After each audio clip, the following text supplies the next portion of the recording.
احمد اللہ حمد الشاکرین والصلاة والسلام علی سید المرسلین وعلی آلہ واصحابہ الطاہرین اما بعد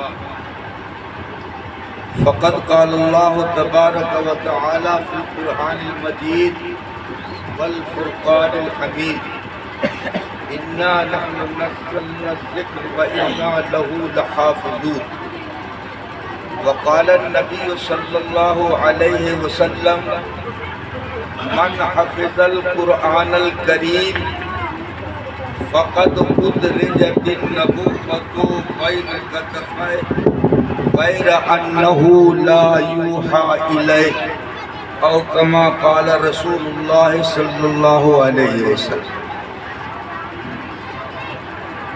حاضرین، موسیٰ پور کے غیور مسلمانوں، قرب و جوار سے دور دراز سے تشریف لانے والے عاشقان نبوت، باغ رسالت کے اندلیبوں، آپ کا یہ عظیم الشان اجلاس جلسہ دستار بندی بہترین ناظم صاحب کی خوبصورت نظامت میں اپنی کامیابی کی طرف رواں و دواں ہے۔ میں نے جو آپ کے سامنے حدیث اور آیت مبارکہ پیش کی ہے، اس کی روشنی میں کچھ عرض کرنے سے پہلے میں ناظم جلسہ کا شکر گزار ہوں اور تہہ دل سے شکریہ ادا کرتا ہوں، اور ان کی اس کرم فرمائی اور ذرہ نوازی پر کہ کرسی ہے آپ بیٹھ جائیں۔ میرے دوستو، دل سے انسان کی جو بات نکلتی ہے وہ پر تو نہیں رکھتی ہے مگر طاقت پرواز رکھتی ہے۔ بالکل، علامہ اقبال نے یہی کہا تھا کہ دل سے جو بات نکلتی ہے اثر رکھتی ہے۔ دل سے جو بات نکلتی ہے اثر رکھتی ہے، پر نہیں طاقت پرواز مگر رکھتی ہے۔ تو آج میں آپ کے سامنے کچھ دل کی بات عرض کر دوں۔ میں نے آپ سے پہلے ہی کہا کہ ناظم جلسہ کا شکر گزار ہوں کہ کرسی ہے آپ بیٹھ جائیں۔ میرے غیور مسلمانوں اور بھائیوں، اس وقت ہندوستان کے نہیں پورے عالم اسلام کی جو ناگفتہ بے حالات ہے، آپ اس پر غائرانہ نہیں بلکہ ایک طائرانہ نگاہ ڈال لیجئے تو آپ یہ کہیں گے اقبال کا شعر کہے بغیر نہیں رہ سکتے۔ اقبال نے کیا خوب کہا تھا کہ کس نادان نے لکھ دیا یہ مصرع محراب مسجد پہ، کس نادان نے لکھ دیا یہ مصرع محراب مسجد پہ، گر گئے سجدے میں جب وقت قیام آیا۔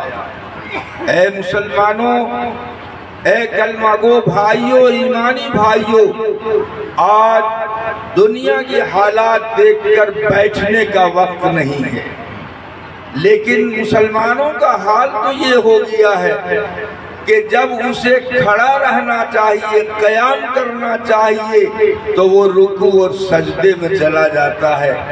اس لیے میں نے کرسی پہ بیٹھنا مناسب بھی نہیں سمجھا، اور نہ میں اس لائن کا آدمی ہوں کہ آپ کے سامنے کچھ بیٹھ کر کے ناصحانہ گفتگو کر سکوں۔ البتہ خالق کائنات طرز و سما سے یہ دعا کرتا ہوں کہ یا الہی مجھ پہ تو اگر کرم کرے، یا الہی مجھ پہ تو اگر کرم کرے، وہ بات دے زباں پہ جو دل پہ اثر کرے، وہ بات دے دل پہ جو زباں پہ جو دل پہ اثر کرے۔ میرے دوستو، آج کا آپ کا یہ عظیم الشان اجلاس جیسا کہ آپ کے آگے اور میرے پیچھے قد آدم بینر لگا ہوا ہے، اس میں ہے جلسہ دستار بندی۔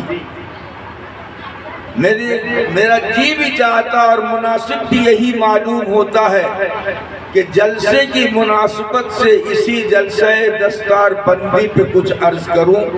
آئیے اپنے کان کو جھنجھوڑیے اور یہ دل اور یہ شعر آپ سن کر اپنے دل میں اتار لیجئے کہ یہ جلسہ سبب ہے امت کی سرفرازی کا۔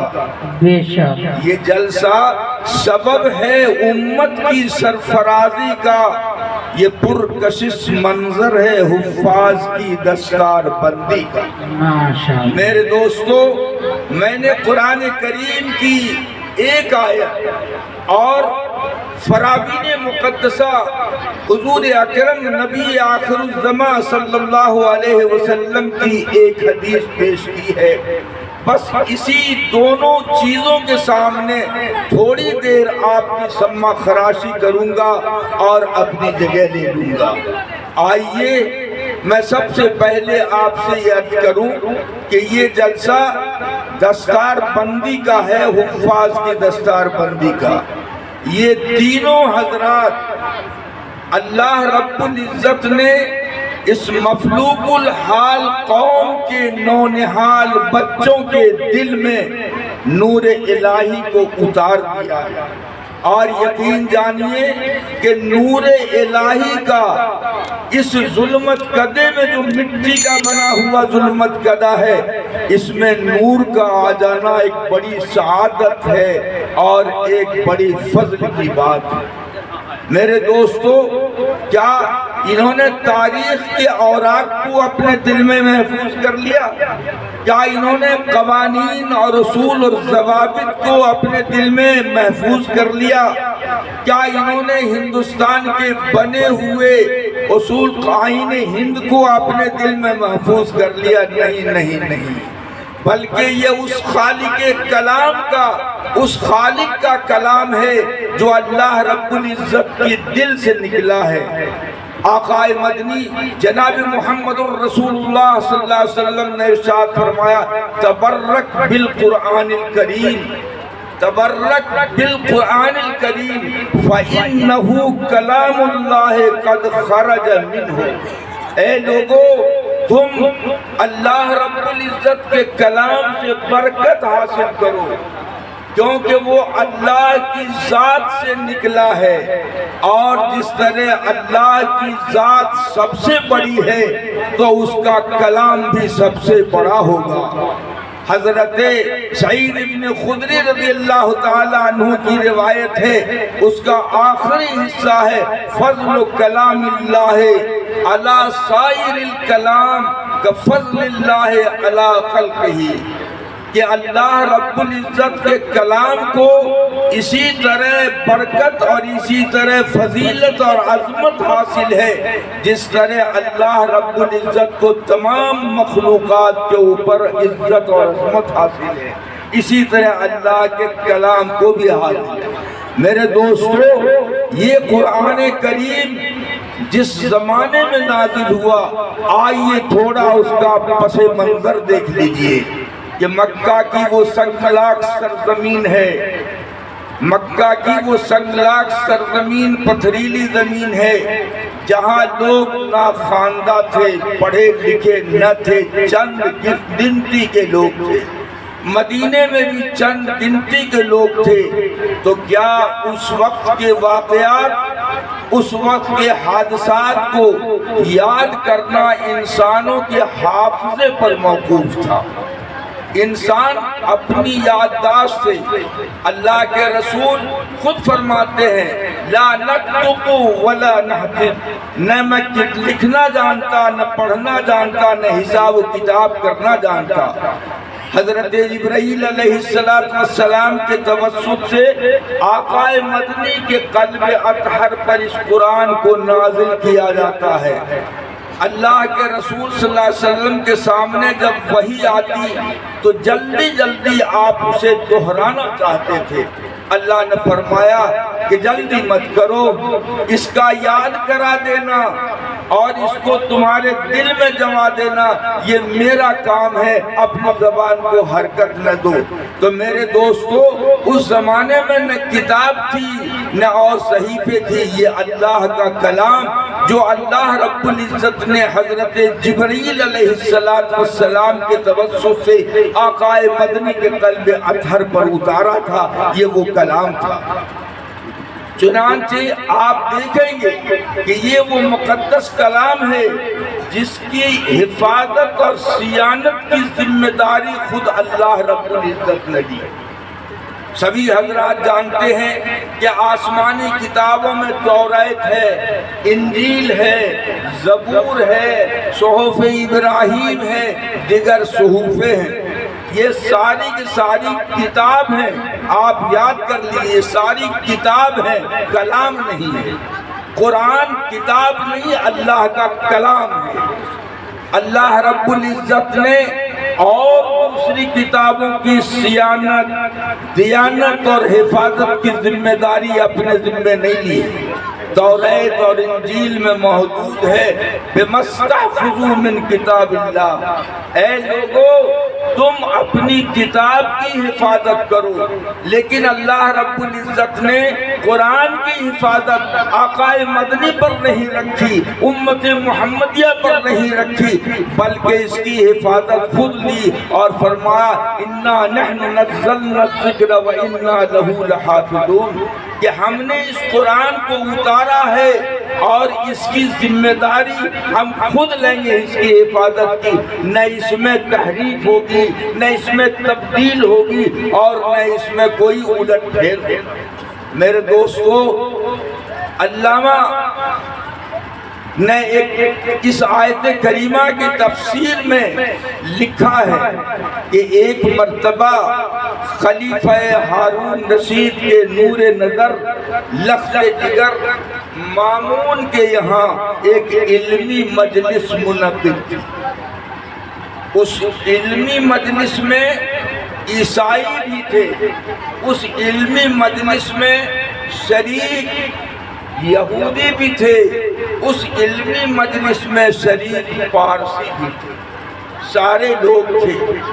ایک یہودی نے بڑی اچھی تقریر کی، لچھے دار تقریر کی، ولولہ انگیز بصیرت افروز تقریر کی۔ تو مامون نے کہا کہ انت اسرائیلی، کیا تم اسرائیلی ہو؟ تو انہوں نے کہا کہ نعم میں اسرائیلی ہوں۔ تو مامون نے یہ کہا کہ دیکھو تم مسلمان ہو جاؤ، تم کلمہ پڑھ لو، مسلم میں اسلام ہو جاؤ، میں اتنے انعامات تمہیں دوں گا، ان تمام چیزوں سے نوازوں گا۔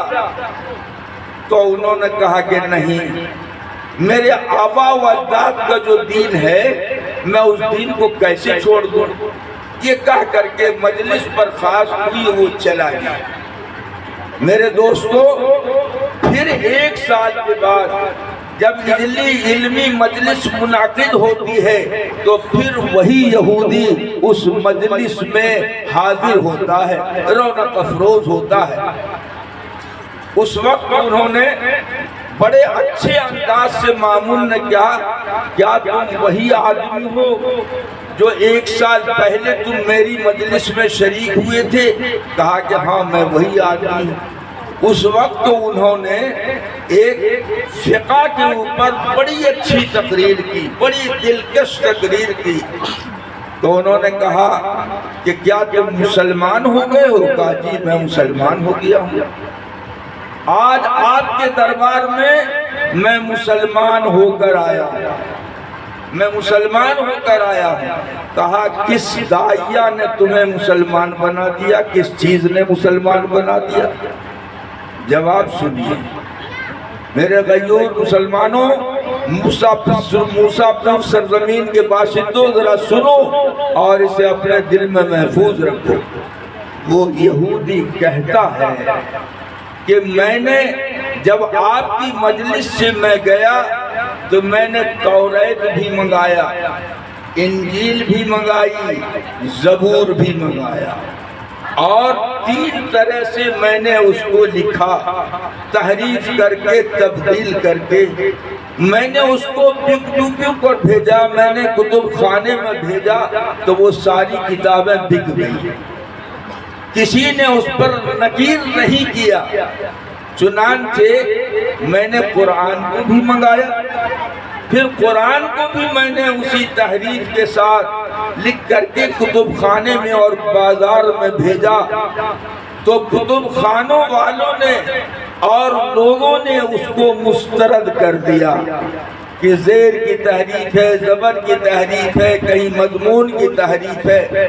میں یہ سمجھ گیا کہ یہی وہ کتاب ہے جس کی حفاظت اللہ نے خود اپنے ذمہ لی ہے، آج اس کی حفاظت موجود ہے۔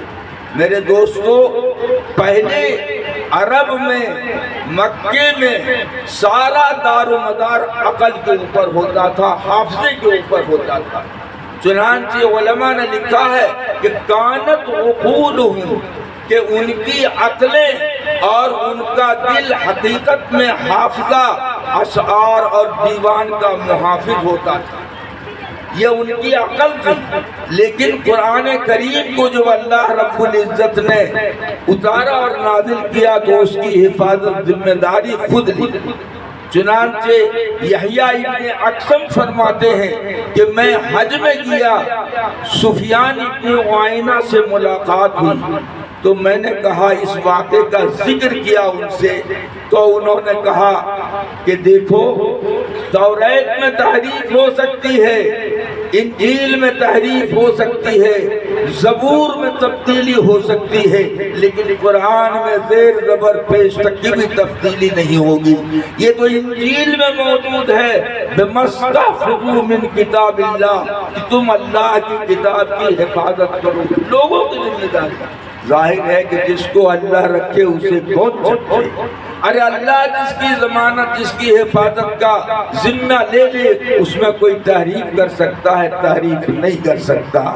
میرے دوستو، آج تو مسلمانوں کا المیہ ہے کہ لوگ یہ سمجھتے ہیں کہ اگر ہم نے بچے کو عالم بنا دیا، ہم نے بچے کو حافظ بنا دیا تو کیا یہ مسجد کا ملا بنے گا، کہیں کا امام بنے گا، یہی سوچتے ہیں۔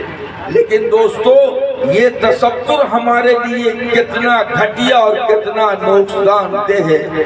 آؤ، اگر تم شیدائیان رسول ہو اور شمع نبوت کے تم پروانے ہو، عندلیب گلشن عندلیب رسالت کے تم عندلیبو ہو، تو آؤ ذرا دیکھو کہ آقا مدنی نے کیا فرمایا ہے۔ میں نے آپ کے سامنے تفسیر ابن کثیر کی ایک روایت پڑھی ہے۔ اللہ کے رسول صلی اللہ علیہ وسلم نے ارشاد فرمایا، من حفظ القرآن الکریم فقد ادرجت النبوۃ بین کتفیہ غیر انہ لا یحائل۔ اے لوگو، ان 3 بچوں کو تم منحوس نہ سمجھو، ان 3 بچوں کو تم بیکار نہ سمجھو۔ آؤ آقا مدنی کی اس بشارت کو سنو کہ اللہ کے رسول نے فرمایا کہ جن بچوں نے اپنے سینے میں قرآن کریم کو محفوظ کر لیا تو اس کے دونوں ہونٹوں کے درمیان نبوت اور رسالت لکھی، دونوں ہونٹوں کے درمیان نبوت اور رسالت لکھ جاتی ہے۔ نبی اور حافظ میں صرف فرق اتنا ہے کہ ان کے پاس وحی آتی ہے، آتی تھی، ان کے پاس وحی نہیں آئیں گی، لیکن بارش یہی نہیں۔ تو میرے دوستو، یہ قرآن کریم کا مرتبہ ہے۔ آج تو پی ایم کے عہدہ کو بڑا عہدہ تصور کیا جاتا ہے، صدارت کے عہدے کو بڑا عہدہ تصور کیا جاتا ہے، ایم پی کے ممبر ہونے کو منصب جلیل سمجھا جاتا ہے۔ لیکن افسوس کی بات تو یہ ہے کہ مسلمانوں نے بھی اسے ترک کر دیا ہے۔ ابھی ہم سے پہلے ہمارے مقرر نے علامہ اقبال کا شعر پڑھا تھا کہ وہ زمانے میں معزز سے مسلمان ہو کر، وہ زمانے میں معزز سے مسلمان ہو کر تم خوار ہوئے تارک قرآن۔ میرے دوستو، کتنے یہاں پر لوگ بیٹھے ہوئے ہیں جو اپنے بچوں کو حافظ بنائیں گے؟ بوڑھے لوگوں کو چھوڑ دیجئے، جوان ہاتھ اٹھائیے کہ کون اٹھائیں، کون اپنے بچے کو حافظ بنائیں؟ انشاءاللہ اٹھانے والوں میں 4 آدمی نے، اور ایک آدمی نے تو وہ بھی اٹھایا جو خود بھی حافظ ہے، وہ میرا بیٹا۔ قرآن کریم میں فرمایا لِمَ تَقُولُونَ مَا لَا تَفْعَلُونَ، جس کام کو تم کرتے نہیں ہو اسے تم کسی سے کرنے کو کہو۔ میرے دوستو، آج میں آپ کے روبرو حفظ قرآن کے اوپر اور اس کے مسئلے پر کچھ بات کر رہا ہوں تو میں یوں نہیں بات کر رہا ہوں۔ آپ یقین جانیے کہ خالق کائنات نے مجھے اتنی صلاحیت دی تھی کہ میں اپنے بچے کو ڈاکٹر بنا سکتا تھا، میں انجینئر بنا سکتا تھا، میں خود انٹر کالج کا پرنسپل ہو کر ریٹائر کیا ہوں، لیکن میں نے دارالعلوم دیوبند کی زندگی میں وہ بات پڑھی تھی جو آقا مدنی نے فرمایا کہ من قرأ القرآن وعمل بما فیہ فَأُلْبِسَ وَالِدَاهُ تَاجًا، کہ جس شخص نے قرآن پڑھا، اس پر عمل کیا، اس کے بچے کو تو نور عطا ہوگا، اور اس کے ماں باپ کو ایک ایسا تاج پہنایا جائے گا جس کی روشنی، جس کی چمک، جس کی دمک شمس و قمر کی چمک اور دمک سے بھی زیادہ ہے۔ یہ اللہ کے رسول نے فرمایا۔ ہاں سنیے، آپ غریب ہیں، ارے بادشاہ وقت کو بھی یہ تڑپ اور یہ طلب ہوتی ہے۔ اورنگزیب رحمت اللہ علیہ سے کون شخص واقف نہیں ہے؟ کون شخص واقف نہیں ہے؟ اگر وہ ایک طرف بادشاہ ہے تو دوسری طرف وہ عالم دین بھی ہے، دوسری طرف متقی و پرہیزگار بھی ہے۔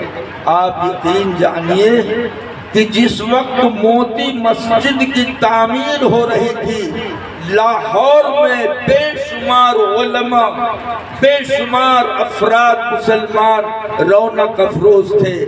عالمگیر رحمت اللہ علیہ نے فرمایا کہ اس مسجد کی بنیاد وہ شخص ڈالے گا جس کی نماز تہجد کبھی قضا نہ ہوئی۔ علماء حیران ہیں، فقہاء حیران ہیں، رؤساء حیران ہیں کہ کون ایسا ہے جس کی نماز تہجد قضا نہیں ہوتی ہے۔ کوئی نہیں نکلا۔ اگر ایسی کوئی شخصیت نکلی تو وہ عالمگیر کی نکلی۔ عالمگیر رحمت اللہ علیہ جب سے بالغ ہوئے ان کی نماز تہجد کبھی قضا نہیں ہوئی۔ ایک طرف وہ بادشاہ وقت بھی ہے اور ایک طرف وہ بہترین متقی و پرہیزگار عالم جلیل بھی ہے۔ دوستو، بادشاہ ہندوستان کے ذرے ذرے سرزمین کا مالک ہے، وہ اپنے بچے کو حافظ بناتا ہے۔ جب بچہ حافظ ہو گیا تو عالمگیر رحمت اللہ علیہ نے اپنے والد محترم شاہ جہاں کے سامنے پیش کیا کہ ابا جان، میرا بیٹا نور نظر آپ کا پوتا حافظ ہو گیا۔ سنو موسیٰ پور کے غیور مسلمانوں، قرب و جوار کے لوگوں، سنو شاہ جہاں نے کیا جواب دیا۔ شاہ جہاں نے کہا کہ اس سے مجھ کو کیا فائدہ؟ کیا جواب دیا؟ عالمگیر نے فرمایا کہ میں نے اپنے بیٹے کو حافظ بنا دیا۔ شاہ جہاں نے فرمایا کہ اس سے مجھ کو کیا فائدہ ہوگا؟ ارے تاج پہنایا جائے گا تم کو، تمہاری بیوی کو، مجھے کیا ملے گا؟ حسرت بھرے الفاظ میں انہوں نے کہا۔ آپ یقین جانیے کہ عالمگیر تڑپ اٹھے اور ان کی عمر سن نبوت اور رسالت سے 5 سال زیادہ تھی۔ کیا کوئی پڑھے لکھے بتا سکتے ہیں کہ اس وقت کتنی عمر ہوئی؟ میں جو بول رہا ہوں 45 سال۔ عالمگیر کی عمر سن رسالت سے 5 سال زیادہ ہوئی تھی، یعنی 45 سال۔ 45 سال کی عمر ہوئی۔ عالمگیر کو افسوس ہوتا ہے۔ عالمگیر رحمت اللہ علیہ نے اس عمر میں قرآن کریم کو حفظ کرنا شروع کیا اور سال بھر کے اندر حفظ کر کے والد محترم سے کہا کہ ابا جان میں حافظ ہو چکا۔ ارے یوں تو 7 آدمی کو بخشوا کے لے ہی جائیں گے، وہ تو الگ بات ہے، لیکن میں حافظ ہو چکا ہوں، اب آپ اس فضیلت کے اور آپ اس کے حقدار ہیں۔ تو میرے دوستو، بچے کو آپ حافظ بنائیے۔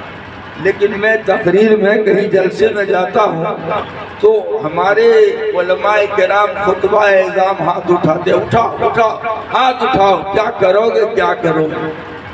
لوگ لاجن شرمن ہاتھ اٹھا دیتے ہیں، ہاتھ اٹھاتے ہیں۔ میں کہا یہ فضول ہے، کیوں ہاتھ اٹھاتے ہو؟ مت اٹھاؤ۔ ارے اکبر الہ آبادی نے تو خوب کہا ہے، کیا کہا اکبر الہ آبادی؟ کہ وہاں قالو بلا یہاں بت پرستی، وہاں قالو بلا یہاں بت پرستی، ذرا سوچو تو کہا کیا تھا کیا کیا۔ آج تو علماء کے سامنے کہہ دیتے ہیں کہ ہاں ہاتھ اٹھایا ہم نے حافظ، لیکن آپ کے ہاتھ اٹھانے کا میرے نزدیک کوئی اعتبار نہیں۔ بوڑھے لوگ تو کہیں گے میرے پاس بیٹے نہیں۔ ارے بھائی بوڑھے، قبر میں جانے والے ہو، کم تو کم یہ سوچو کہ اگر بیٹا نہیں ہے، پوتا تو ہوگا، ناتی تو ہوگا، تو اس کو تو حافظ بنوا سکتے ہو۔ میرے دوستو، آپ حافظ بناؤ اور اس بشارت کے تم مستحق ہے۔ یہ قرآن کریم کوئی معمولی کتاب نہیں ہے۔ میں اپنی بات کو، ممکن ہے کہ ناظم صاحب کی طرف سے اشارہ بھی ہو جائے، ایک عالمگیر رحمت اللہ علیہ کی بیٹی پر بات کو ختم کروں گا۔ یہ اللہ کا کلام تھا، ارشاد۔ یہ اللہ کا کلام ہے۔ فارس کے ایک شاعر نے ایک شعر بنا کر کے بھیجا کہ میں نے سنا ہے کہ ہندوستان کے شہنشاہ کے گھروں میں، ان کے دولت گدوں میں بے شمار علماء ہیں، شعراء ہیں، ادبا ہیں۔ ہمیں ایک شعر کا مصرع چاہیے۔ چنانچہ شعر بنا کر کے اس نے بھیجا، درے ابلک کسے کم دیدہ موجود۔ مصرع شعر کا مطلب یہ تھا کہ چتکبڑا موتی وہ کہاں پر ملتا ہے کسی کم نہیں، لوگوں میں کم نہیں۔ چنانچہ عالمگیر رحمت اللہ علیہ نے سارے شعراء کو جمع کر لیا دربار میں، کہا اس کا مصرع بنا دو، درے ابلک کسے کم دیدہ موجود۔ سارے شعراء عاجز ہو گئے۔ عالمگیر رحمت اللہ علیہ متفکر، کرسی پہ رونق افروز تھے۔ بیٹی ان کی زیب النساء باہر نکلی تو باپ کے چہرے پر مغمومیت کے کچھ آثار دیکھے، غمگین دیکھا۔ کہا ابا جان آپ مغموم کیوں ہیں، آپ پریشان کیوں ہیں؟ کہا بیٹی کیا کہوں، ارے آج ہندوستان کی شاہوں کی حکومت اور حکومت کے ایوان کا راز اور پول کھل جائے گا کہ دھوم دھام بیکار ہے، کوئی شاعر نہیں۔ کہا کیا ہوا؟ کہا ارے ایک شاعر نے بھیجا ہے کہ اس کا دوسرا مصرع چاہیے۔ کہا ابا شعر کیا ہے؟ انہوں نے کہا کہ شعر یہ ہے، درے ابلک کسے کم دیدہ موجود۔ کہا ابا یہ کوئی بڑی بات نہیں ہے، آسان ہے۔ فرمایا کہ ولے اشکے چشمان بتان سرما آلو، یعنی کہ جب کوئی حسینہ غسل کر کے باہر آتی ہے اور آنکھ میں سرما لگاتی ہے تو اس کے آنکھ سے آنسو ٹپکتا ہے، تو وہی تو درے ابلک ہے۔ یہ لکھ کر کے مصرع بھیج دیا۔ بادشاہ کا جب یہ جواب پہنچا تو ایران کے اس شاعر نے کہا کہ وہ ایسا کون سا شاعر ہے جس نے اس مصرعے کا ثانی مصرع بنایا ہے، میں اس سے ملاقات کروں، میں اس سے ملاقات کروں گا۔ اب عالمگیر رحمت اللہ علیہ اور فکر مند ہوئی کہ بھلا بتاؤ کہ حرم سرا کی عورتیں کیسے غیر مرد کے غیر محرم کے سامنے جائے گی۔ ابھی ہمارے مولانا تقریر فرما رہے تھے، بڑی اچھی تقریر تھی، ہمیں اور آپ کو اس پر عمل کرنا چاہیے۔ بادشاہ متفکر ہوئے، عزائب النساء نے دیکھا کہ آج اور متفکر ہیں والد۔ انہوں نے کہا کہ ابا جان اب کیا ہوا؟ انہوں نے کہا کہ اب کیا ہوگا، اب تو اور پریشانی کی بات ہے۔ وہ شاعر یہ کہتا کہ ہم سے بالمصافہ ان سے گفتگو ملاقات کرائیے، تو بھلا تم کو کیسے اس کے سامنے تھا؟ کہا ابا جان اس کی کیا ضرورت ہے، کوئی ضرورت نہیں ہے۔ پھر اس نے دوسرا مصرع بنا کر کے اس نے فارسی میں بھیجا، جس کا مفہوم یہ تھا کہ دیکھو پھول کی خوشبو پھول کے اندر ہوتی ہے، پھول کی خوشبو پھول کے اندر ہوتی ہے، باہر نہیں ہوتی ہے۔ اگر کسی کے کلام کسی کی ذات کو دیکھنا ہو تو اس کے کلام کو دیکھ لو کہ وہ کلام کیسا ہے۔ تو اگر کلام اس کا بہت عمدہ ہے تو سمجھو کہ وہ بھی کہنے والا بھی عمدہ، کہنے والی بھی عمدی ہے۔ شاعر بہت، ایران کا شاعر بہت خوش ہوا۔ تو کیوں؟ یہ کلام کا اثر تھا کہ کلام کی وجہ سے اس نے یہ سمجھا کہ یہ قرآن کریم اللہ کا کلام ہے، اور اللہ کے کلام کی جتنی بھی تعریف کریں آپ کی زبانیں خشک ہو جائیں گی، قلم خشک ہو جائیں گے، راتیں ختم ہو جائیں گی، گھڑیاں ختم ہو جائیں گی، لیکن یہ کلام کی فضیلت ختم نہیں ہو سکتی ہے۔ قابل مبارکباد ہیں مدرسہ عظمتیہ رحیمیہ کے اراکین، محتمین، ذمہ دار اساتذہ کرام، جنہوں نے علم کے اس مینارے کو اس سرزمین میں قائم کیا اور اس کو نور کا ایک بقعہ اور ٹکڑا بنا دیا ہے۔ آپ یقین جانیے کہ یہ ساری خوبیاں اور ساری سہولتیں ان کو مل رہی ہے۔ اخیر میں چونکہ میں نے آپ کا وقت زیادہ لے لیا ہے، سما فراسی کے معذرت کے ساتھ یہ کہتا ہوا عرض کروں گا کہ اے موسیٰ پور کے سرزمین کے باشندوں، جلاؤ وہ شمع کے آندھی جسے بجھا نہ سکے، جلاؤ وہ شمع کے آندھی جسے بجھا نہ سکے، وہ نقش کہن بن کے زمانہ جسے مٹا نہ سکے۔ وآخر دعوانا الحمد للہ۔